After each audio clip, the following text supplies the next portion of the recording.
Vijay doctor சொன்னத கேட்டு ரொம்ப பயந்துடுறாங்க. சரி அம்மா போட்ட நேரத்துல என்னென்ன பண்ணணும், பண்ணக்கூடாதுன்னு சொல்லிட்டு தாத்தா கிட்ட கேட்போம்.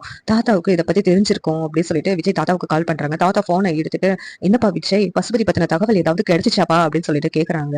"இல்ல தாத்தா கிடைக்கல. நான் அதுக்காக கால் பண்ணல தாத்தா.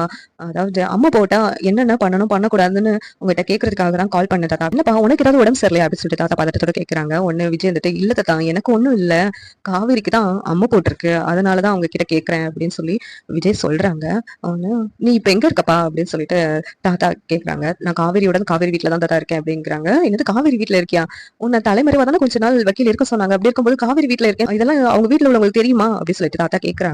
"தெரியாது தாத்தா. காவேரி இப்ப அம்மா போட்டிருக்கனால அவங்க யாரும் பக்கத்துல இருந்தா இன்ஃபெக்ஷன் ஆயிரும்னு சொல்லிட்டு நான் இருந்த போர்ஷன்ல அவள தனியா தங்க வச்சிருக்காங்க. அப்படி இருக்கும்போது அவ கூட நான் துணையா இருக்க வேண்டாமா?" அப்படின்னு சொல்லிட்டு விஜய் சொல்றாங்க. "நீ சொல்றது சரிதான்ப்பா. ஆனா இந்த மாதிரி நிலைமையில நீ அங்க போறது சரியில்லையே!" அப்படின்னு சொல்லிட்டு தாத்தா வருத்தப்பட்டு கேட்குறாங்க. உடனே தாத்தா, "நீங்க அம்மா போட்டா என்ன பண்ணணும், பண்ணக்கூடாதுன்னு மட்டும் சொல்லுங்க தாத்தா. மத்ததெல்லாம் நான் பார்த்துக்கிறேன்." அப்படிங்கிறாங்க.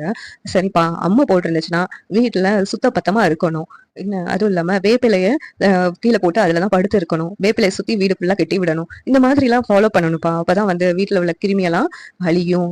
அவங்க சீக்கிரமா குணமாயிடுவாங்க. அதுவும் இல்லாம அவங்க ரொம்ப நீர் ஆகாரமா நெறைய எடுத்துக்கணும். இளநீர், ஜூஸ் அப்படின்னு நீராகாரமா எடுத்துக்கணும். அப்பதான் உடம்புக்கு குளிர்ச்சி குடுக்கும். அப்படின்னு சொல்லிட்டு தாத்தா சொல்றாங்க. "சரிங்க தாத்தா, ரொம்ப நன்றி தாத்தா." அப்படின்னு சொல்லிட்டு வேகமா விஜய் ஃபோன வச்சுட்டு, இப்பவே நம்ம வீட சுத்தி வேப்பில கட்டுறோம். அதுவும் இல்லாம காவேரிக்கு ஜூஸ் எல்லாம் போட்டு குடுத்து அவள கவனிச்சுக்கிறோம். அவ எதுவும் நெனச்சு ஃபீல் பண்ணவே கூடாது அப்படின்னு சொல்லிட்டு விஜய் முடிவு பண்ணி எல்லாமே பண்ணிக்கிட்டு இருக்காங்க. இந்த சீரியல் எப்படி இருந்தா நல்லா இருக்கும் நீங்க நினைக்கிறீங்கன்னு கமெண்ட் பண்ணுங்க. இந்த வீடியோ பிடிச்சிருந்தா லைக் பண்ணுங்க, ஷேர் பண்ணுங்க, சப்ஸ்கிரைப் பண்ணுங்க. Thank you.